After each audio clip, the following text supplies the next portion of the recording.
Friends, welcome to continue study channel. आज quick review देखेंगे जो पहले पढ़े हैं, उसके बाद जल्दी आगे का पढ़ाई शुरू करते हैं। भूगोल का हम सबसे पहले सिलेबस बताए थे कि भूगोल कितना, विश्व का भूगोल और भारत का भूगोल पढ़ते हैं। ठीक है, विश्व का भूगोल में पहले देख लेते हैं जियोमॉर्फोलॉजी, ठीक है, और क्लाइमेटोलॉजी, ओशियोनोग्राफी और इकोलॉजी एंड एनवायरनमेंट, मतलब भू आकृति विज्ञान, ठीक है, जलवायु विज्ञान, समुद्र विज्ञान और पारिस्थितिकी एवं पर्यावरण जैव भूगोल के अंतर्गत पढ़ा जाता है। ठीक है, जैसे भू आकृति विज्ञान में क्या करते हैं, पृथ्वी के अंदर जो चीज़ व्याप्त है उसको किसके अंतर्गत पढ़ते हैं, भू आकृति विज्ञान के अंतर्गत।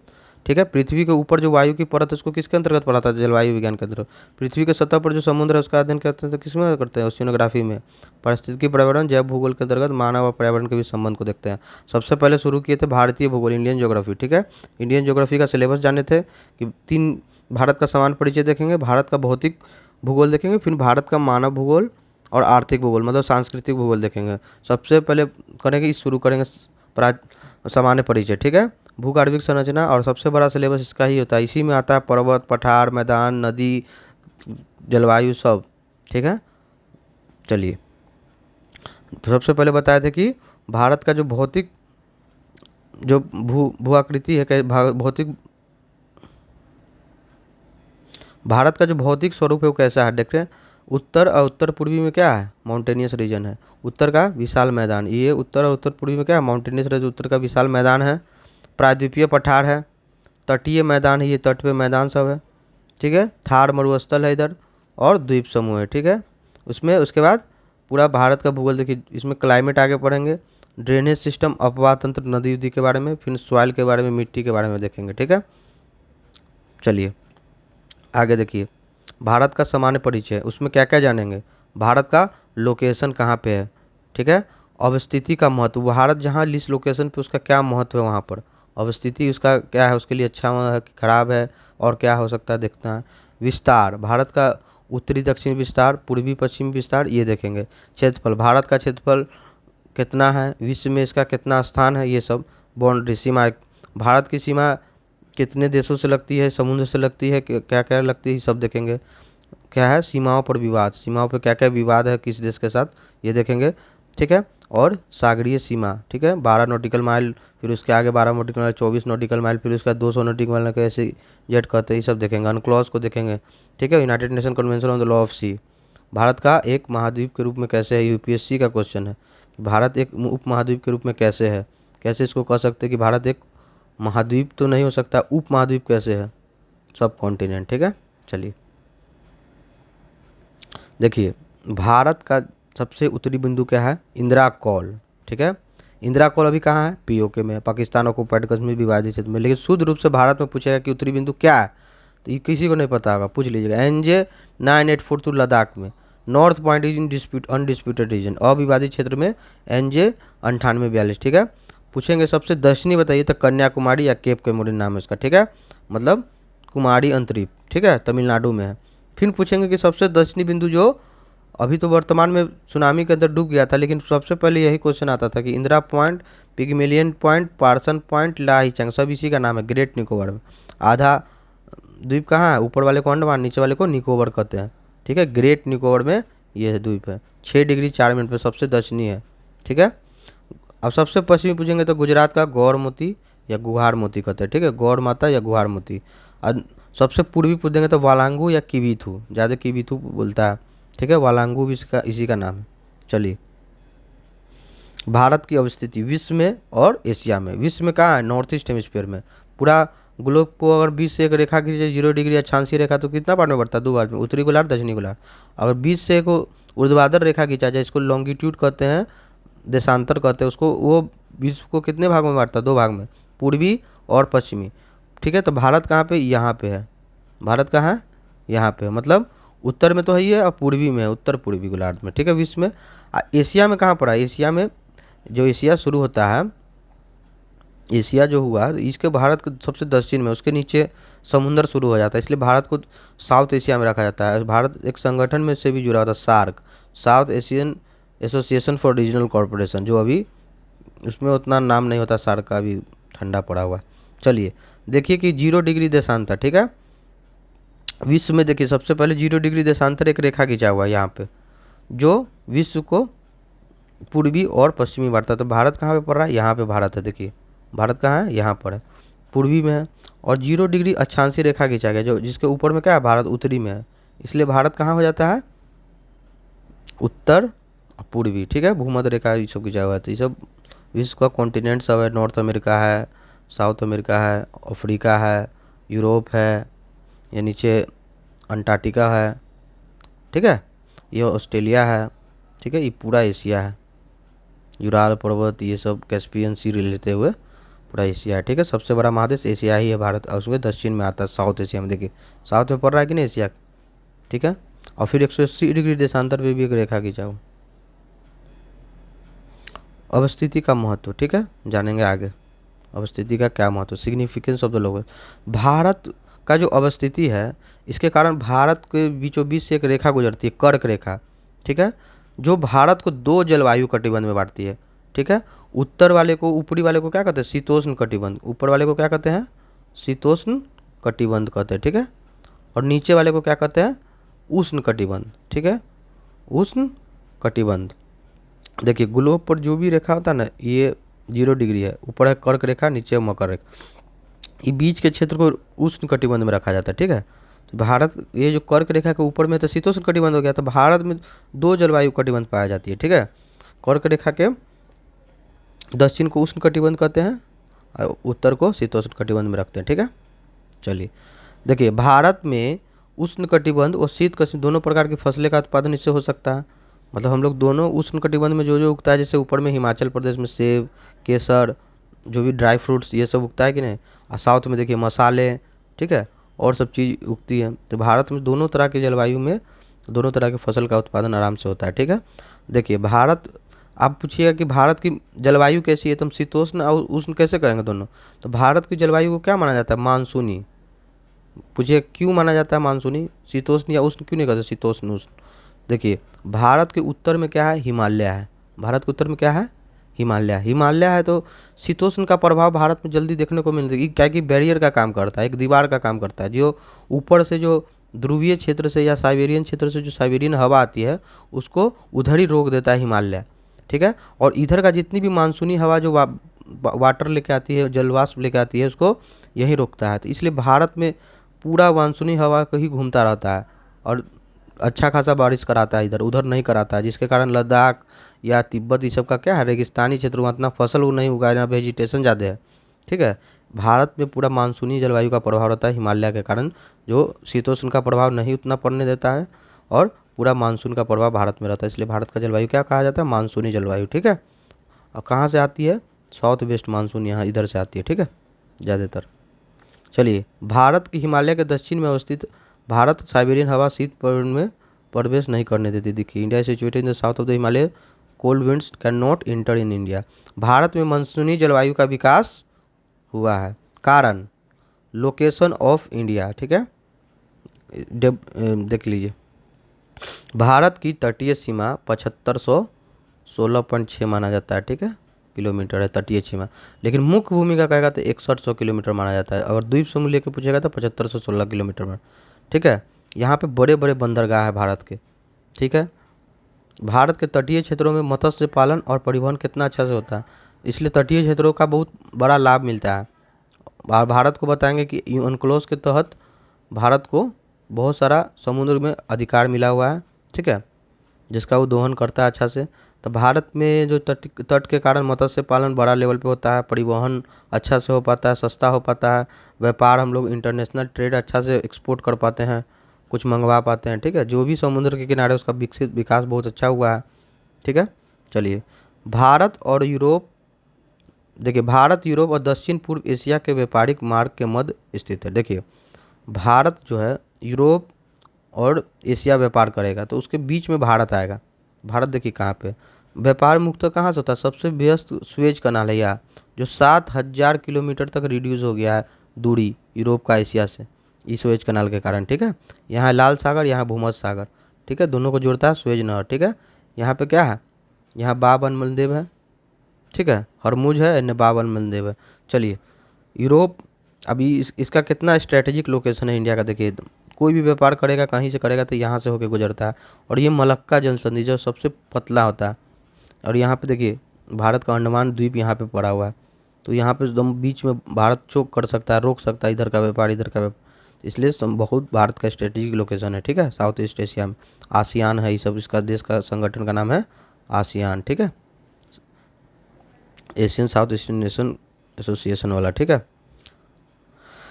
देखिए अपतटीय क्षेत्र में जीवाश्म खनिजों का भंडार पाया जाता है, ठीक है। भारत का अपतटीय क्षेत्र है जो तट के बस बगल में है, तो वहाँ पे क्या मिलता है, जीवाश्म का भंडार मिलता है। यहाँ पे बम्बई हाई में पेट्रोल भी पाया जाता है, केजी बेसिन है, ठीक है, जैसे फॉसिल्स पाया जाता है वहाँ पे, ठीक है।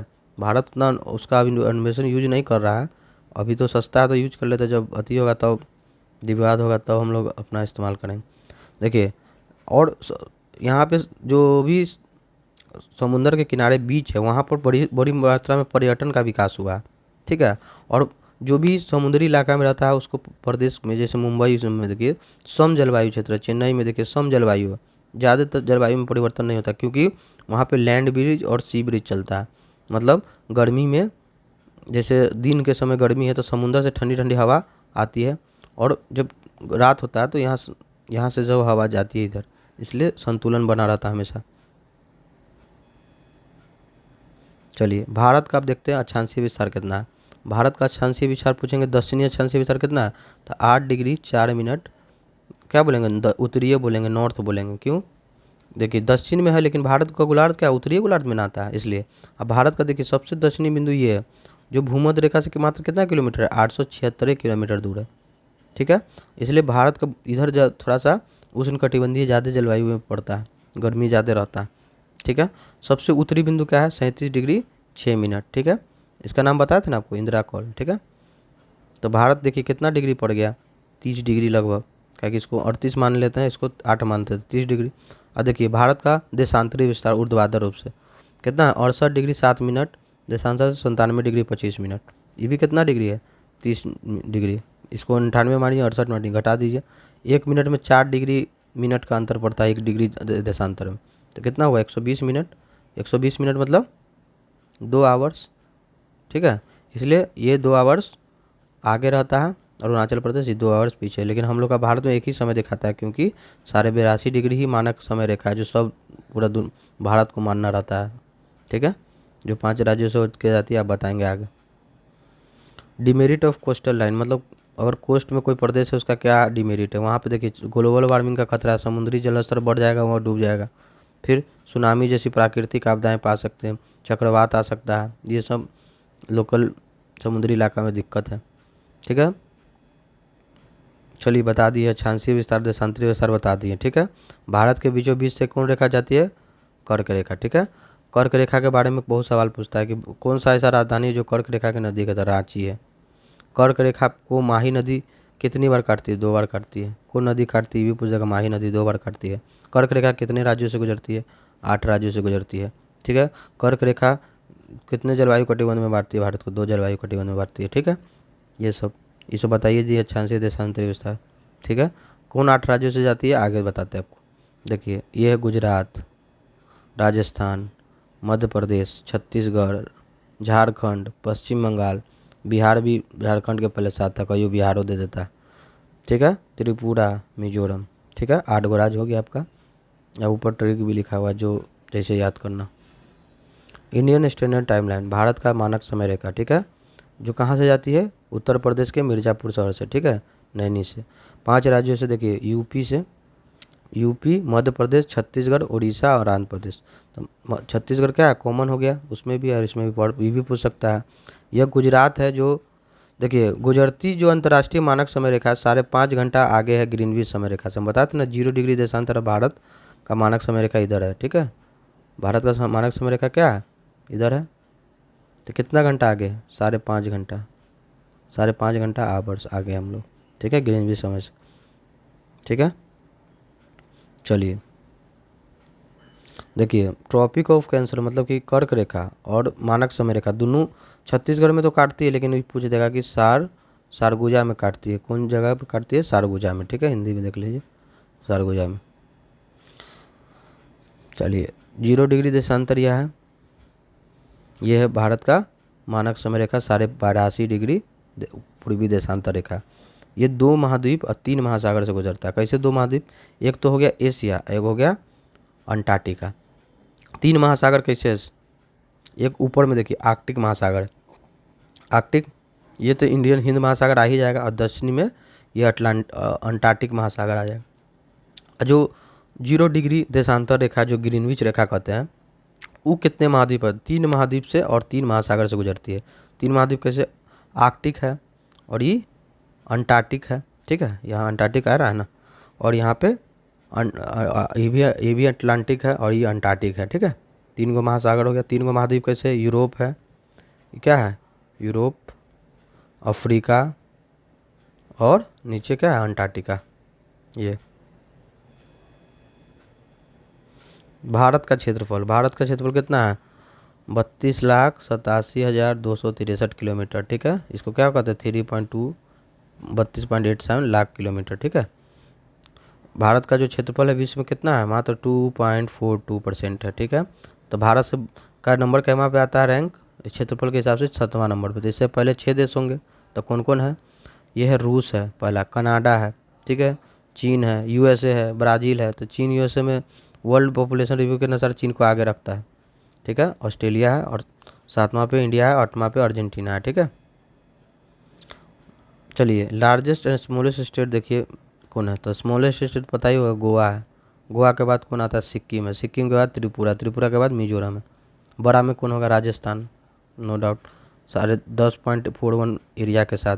मध्य प्रदेश दूसरा नंबर पे, महाराष्ट्र तीसरा नंबर पे, उत्तर प्रदेश चौथा नंबर पे, ठीक है। 7 सिस्टर्स जानिए कि भारत के 7 बहनें कौन कौन है, ठीक है। तो भारत के 7 बहनें, एवन ब्रदर सिक्किम को माना जाता है। एवन ब्रदर किसको माना जाता है? सिक्किम बार बार दे देता है ऑप्शन में कि 7 सिस्टर में सिक्किम भी आता है, नहीं, सिक्किम नहीं आता है। देखिए, और हम बता देंगे कि क्षेत्रफल के हिसाब से भी भारत में देखिए क्या क्या कौन बड़ा है। सबसे पहले देखिए अरुणाचल प्रदेश यहाँ पे 1 नंबर पे, दूसरा पे देखिए असम है, दूसरा नंबर पे बड़ा असम है, तीसरा पे देखिए मणिपुर है। तो देखिए सब स्पेलिंग पर डिपेंड है। ए से अरुणाचल प्रदेश, फिर ए आर है, आर के बाद एस आता है तो असम हो गया, फिर मणिपुर, एम ए से मणिपुर तीसरा नंबर पे दे दीजिए, फिर एम के बाद ए के बाद ए के बाद है ना ई आता है, मेघालय हो गया चौथा नंबर पे, फिर एम आई आ गया मिजोरम 5वां नंबर पे, एम के बाद एन आता है तो नागालैंड 6 नंबर पे, और त्रिपुरा 7 नंबर पे। देख लीजिए अरुणाचल प्रदेश यहाँ पे है, नागालैंड, मणिपुर, मिजोरम 7 है, और यहाँ त्रिपुरा है, देखिए पढ़े होंगे आप, ठीक है। यहाँ त्रिपुरा है, ये असम है, ठीक है। तो सबसे पहला कौन हुआ? अरुणाचल प्रदेश, असम, ठीक है, फिर मणिपुर, फिर मिजोरम, नहीं मणिपुर के बाद मेघालय, फिर मिजोरम, ठीक है, एम के बाद है नागालैंड, फिर त्रिपुरा। चलिए अच्छा ये भी बता देते हैं कि 7 सिस्टर्स का जो क्षेत्रफल है 2.62 लाख किलोमीटर स्क्वायर है, ठीक है क्षेत्र। चलिए भारत की बाउंड्रीज को देखते हैं। Boundaries of India, 2 go boundary है भारत का। उत्तर में क्या है? लैंड बाउंड्री है, दक्षिण में क्या? समुद्र शुरू हो जाता है, तो तटीय सीमा भी है। भारत की स्थलीय सीमा भी है और तटीय सीमा है, ठीक है। कुल लंबाई कितना है स्थलीय सीमा का? 15,200 किलोमीटर, ठीक है। गृह मंत्रालय कितना मानता है? 15,106 अभी रिपोर्ट के हिसाब से, ठीक है। और मुख्य भूमि का जो तटीय सीमा है, मेन बाउंड्री 6100 किलोमीटर है, लेकिन होम मिनिस्ट्री कितना मानता है? 5422 किलोमीटर, ठीक है। और पूरा द्वीप समूह लेकर कितना है? द्वीप समूह का टोटल लंबाई 2094, जोड़ दीजिएगा तो वो तो ज़्यादा ही आ जाएगा, लेकिन 7516 दिया हुआ है, ठीक है, 16.6। अब देखिए कि भारत के पड़ोसी देश कौन कौन हैं और वो भारत के कौन कौन क्षेत्र से सीमा बनाते हैं, राज्य या यूटी से, ठीक है। भारत का सबसे पहले देखिए पाकिस्तान पश्चिम में, तो 3 नंबर दुश्मन होता है, 3-3-2-3, एक बार दोस्त हुआ लेकिन बार बार दुश्मन है, ठीक है। कौन कौन सीमा बनाता है देखिए, एक है गुजरात, ठीक है, राजस्थान, ठीक है, ये है पंजाब, ठीक है, और 2 गो यूटी है, तो 3 गो राज्य प्लस 2 यूटी। यूटी कौन कौन है? JNK, जम्मू कश्मीर और लद्दाख है, ठीक है, ठीक है। तो उसके बाद कौन है? अफगानिस्तान। ऐसे तो POK के साथ सीमा बनाता है, लेकिन POK को हम अपना क्षेत्र में अपने अति में दिखाते हैं मैप में, तो वो 106 किलोमीटर है। कितना है? 106 किलोमीटर, और एक ही यूटी लगता है, उसका नाम है लद्दाख, ठीक है। भले लद्दाख और जम्मू कश्मीर ये जो 2 को यूटी, इसमें लद्दाख ही लगता है, ठीक है। चलिए चीन के साथ देखते हैं कितना सीमा। ये अफगानिस्तान के साथ 106 किलोमीटर सीमा है, ठीक है ना। चीन के साथ देखिए इसका भी पाकिस्तान जैसा है, इसी तरह भरोसा का मतलब 3 ये 4 है, 8 8 दुगना कर दीजिए, 3 4 और 8 8। ठीक है, इससे थोड़ा अच्छा है, 3 3 नहीं करते, 3 4 8 8 कर दिए। ठीक है, मतलब याद करने का ट्रिक है, ये 3 3 2 3 है, 3 4 8 8 है, ऐसे याद कर सकते हैं। तो इसमें कौन कौन सीमा बनाता है? ठीक है, लद्दाख देखिए, एक यूटी हो गया। ठीक है, देखिए ये कौन है? हिमाचल प्रदेश। ये कौन है? हिमाचल प्रदेश। उत्तराखंड। ठीक है, ये सब तो नहीं आता है, नेपाल के साथ बनाता है। यहाँ सिक्किम आ गया। पश्चिम बंगाल नहीं बनाता, देखिए पश्चिम बंगाल को यहाँ सिक्किम रोक दिया है, यहाँ फिर भूटान आ गया है, तो इसलिए पश्चिम बंगाल है और अरुणाचल प्रदेश है। ठीक है, इसके बीच के रेखा को क्या कहते हैं? मैकमोहन रेखा कहते हैं। ठीक है, जो 1914 में निर्धारित हुआ था।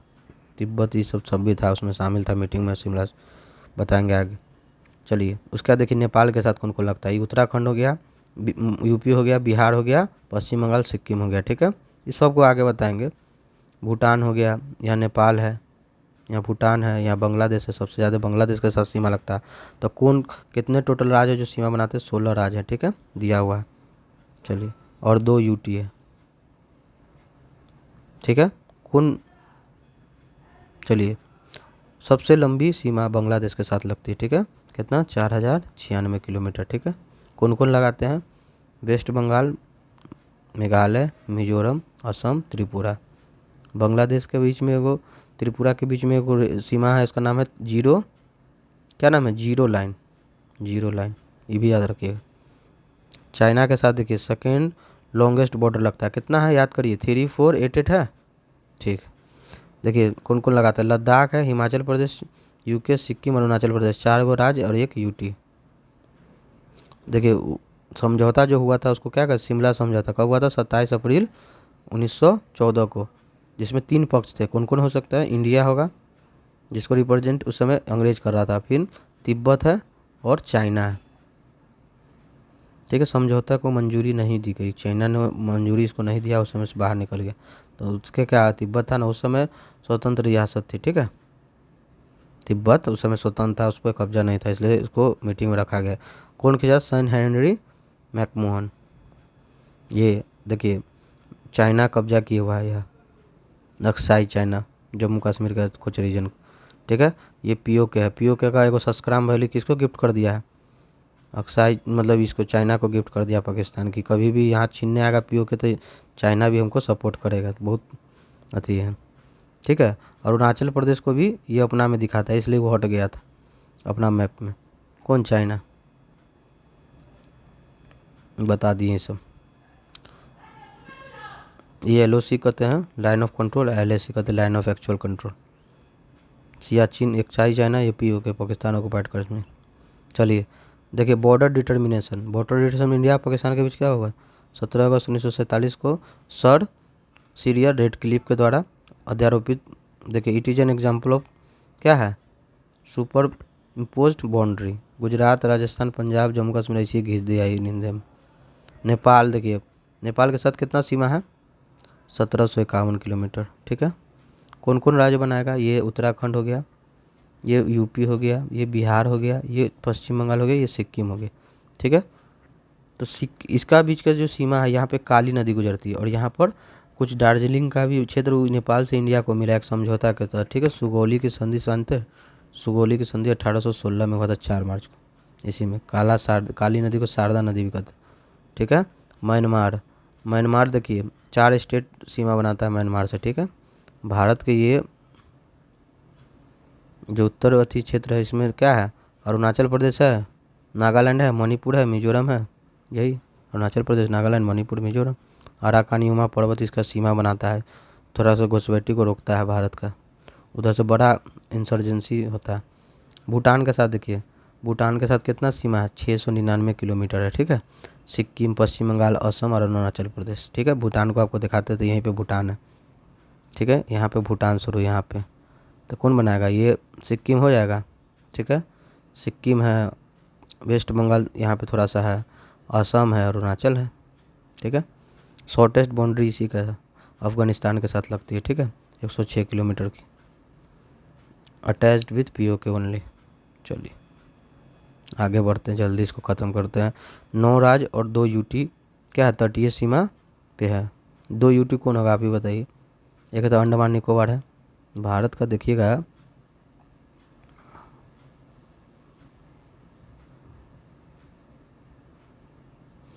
अंडमान है, और क्या है, लक्षद्वीप, दमन दीव भी है, पौंडीचेरी भी है। देखिए गुजरात, मध्य महाराष्ट्र, गोवा, कर्नाटक, केरल, तमिलनाडु, आंध्र प्रदेश, उड़ीसा और पश्चिम बंगाल। कितना राज्य हो गया, 9 स्टेट हो गया। ठीक है, सबसे बड़ा पूछेंगे कि कौन तटीय सीमा बनाता है, तो गुजरात हो गया। गुजरात के बाद आंध्र प्रदेश हो गया। ठीक है, तमिलनाडु हो गया, महाराष्ट्र हो गया, ऐसे। देखिए तटीय सीमा का अवरोही क्रम, पहले गुजरात है, आंध्र प्रदेश है, तमिलनाडु है, महाराष्ट्र है, केरल है, उड़ीसा, तब कर्नाटक, पश्चिम बंगाल, गोवा। ठीक है, अब देख लीजिए कि बहुत सारा यूटी है जो आप लोग नहीं जानते हो। आंध्र प्रदेश के पास येनम है, पौंडीचेरी बिखरा हुआ है, येनम है। केरल के पास माहे है, तमिलनाडु के पास दूगो है, पौंडीचेरी मुख्य भूमि है और कराईकल है। ठीक है, जो बे ऑफ बंगाल में भी है और अरेबियन सी में भी है पौंडीचेरी। ठीक है, पौंडीचेरी 1954 में भारत में शामिल हुआ, शुरू से नहीं, इस पर फ्रांस का कब्जा था। ठीक है, याद रखिएगा। अब मुख्य भूमि के तटीय सीमा पर 2 यूटी कौन है मुख्य भूमि पर, देखिए तटीय सीमा पर मुख्य भूमि के, एक है, इसको दीव कहते हैं, तब दमन कहते हैं, तो दमन दीव इसे कहता है ना, तो पहले दीव है फिर दमन। ये काठियावाड़ प्लेट्यू है। ठीक है, इधर कच्छ है और एक खंबात है, gulf of Khambhat, gulf of Kutch, याद रखिए, पहले कच्छ है तब Khambhat. UNCLOS, United Nation Convention on the law of sea क्या करता है, उद्देश्य के समुद्री सीमा का निर्धारण करता है कि वो कोई भी देश के किनारे जो भी मान लेते हैं, जो भी क्या है, जो भी अति है तट पे क्षेत्र है उसका, भारत के मान लीजिए चाहे समुद्री सीमा लगाता है, चाहे चाइना है, तो क्या अपना इस सीमा पर क्या अधिकार है, इसका क्या दूर तक क्या अधिकार है। ठीक है, इसका गठन 1982 में हुआ, विश्व में 1994 में लागू हुआ, 1995 में भारत ने उसको अपना भी लिया। विश्व में समुद्र पर किसी के देशों के अधिकार और जिम्मेदारियों को निर्धारण करता है। ठीक है, चाइना इसको जल्दी नहीं मानता है, क्योंकि साउथ चाइना सी समझता है कि मेरा ही है। देखिए आंतरिक सागर, रीजनल सी, कॉन्टिजिनियस सी, एक्सक्लूसिव इकोनॉमिक जोन और हाई सी, मतलब इतना पार्ट में बांटता है। आंतरिक सी किसको कहेंगे, रीजनल सी किसको कहेंगे, कॉन्टिजिनियस सी, अवक्षीण मंडल किसको कहेंगे, ये सब। ठीक है, 12 नॉटिकल माइल तक इसको कहते हैं, इसके बाद 12 मतलब 24 नॉटिकल माइल तक इसको कहेंगे, 200 नॉटिकल माइल तक, उसके बाद इसको हाई सी शुरू हो जाता है। ठीक है, देखिए अगर किसी का तट मान लेते हैं, जैसे भारत है, ठीक है, इसका तट ऐसे है मान लेते हैं, ठीक है, ऐसा निकला हुआ है, तो आधार सीमा ऐसे एक तय होता है।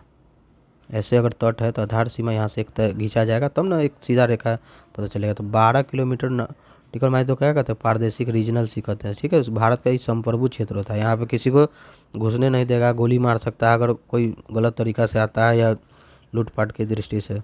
तो भारत का यहाँ पे पूरा संप्रभु क्षेत्र होता है। उसके बाद 12 नॉटिकल माइल मतलब आधार रेखा से 24 नॉटिकल माइल तक, ठीक है, वो अवक्षीण मंडल होता है। कंटिन्यू साफ सफाई करने का अधिकार होता है इसमें, देश को राजस्व वसूलने का, कोई अगर आता है तो जाएगा तो राजस्व ले सकता है उससे, आवर्जन को रोकना मतलब इंसर्जेंसी को रोकना। ठीक है, तीसरा है EEZ, एक्सक्लूसिव इकोनॉमिक जोन। ठीक है, यहाँ पे खनन कर सकता है, नए द्वीपों का निर्माण कर सकता है, अनुसंधान का अधिकार दिया जाता है। हाई सी, उच्च सागर, इसके बाद शुरू हो जाता है। ठीक है, देखिए यहाँ पर 11th का NCERT में दिया हुआ है, मानक मिल दिया हुआ है, एक मानक मील, ठीक है, स्टैंडर्ड माइल, ठीक है, और एक समुद्री मील, नॉटिकल माइल, ठीक है, NM। तो एक नॉटिकल माइल में पूछेगा कितना होता है नॉटिकल माइल, तो 1.8524, 1.824, ठीक है, ये होता है क्या, किलोमीटर। ठीक है, इंच में पूछ देगा तो कितना होगा, 72,960 किलो इंच हो जाएगा। ठीक है, और स्टैंडर्ड मिल में पूछेगा तो कितना हो जाएगा, 1.6 किलोमीटर लगभग। ऐसे तो होता है 1.584 होता है। ठीक है, और इंच में पूछ देगा तो कितना होगा, 63,360। यही ध्यान रखना है। चलिए, थैंक यू।